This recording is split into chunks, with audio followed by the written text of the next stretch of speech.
Pronti? 1, 2, 3. Valido il primo segnale con la velocità da parte di Oliver Cosmos e di Tropical Spring che vanno in lotta avanti a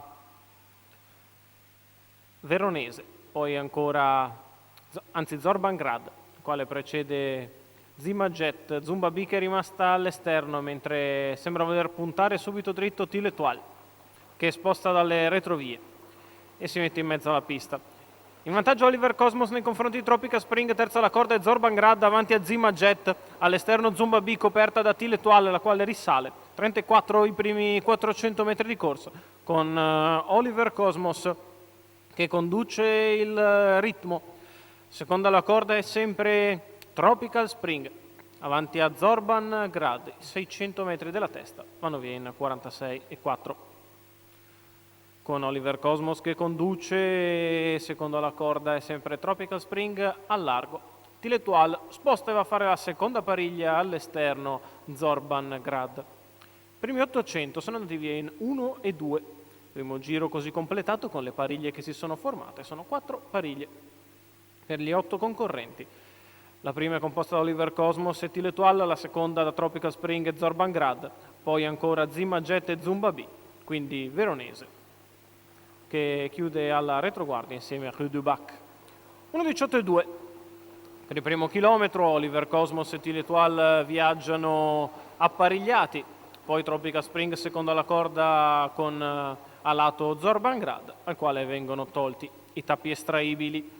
Resta sempre in terza pariglia Zumba B avanti a Rue du Bac, si accelera ora leggermente con Tiletual che intensifica la pressione nei confronti del battistrada. Quindi c'è 4 la curva di destra, Oliver Cosmos in vantaggio e Tiletual all'esterno. Due perfettamente apparecchiati ormai da 1200 metri, Oliver Cosmos che prova ad allungare per scrollarsi di dosso Tiletual, si muove in terza ruota Zumba B, Tiletual che continua ad attaccare Oliver Cosmos e adesso tende a passare, insiste in mezzo alla pista Zumba B trascinandosi il Rue du Bac.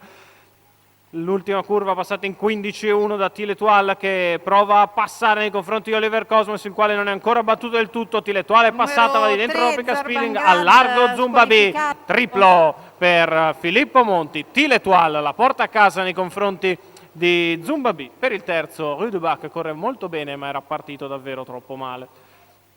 1.16,9 il ragguaglio cronometrico sul doppio chilometro, guida in controllo all'esterno Filippo Monti con Tiletual, Alessandro Raspante in cabina di regia, i colori ovviamente dello stesso Filippo Monti. Il successo della figlia di Love You al rientro dopo il Federnat porta a casa un netto successo nei confronti di Zumba B. Per il terzo Rue du Bac, rivista già al meglio Tiletual con Filippo Monti che firma la terza vittoria in giornata, mette in cassetta definitivamente la giornata gentleman qui con percorso all'esterno, controllando lui i parziali su Oliver Cosmos che alla fine finisce solo quinto, il successo di Tiletual e Filippo Monti.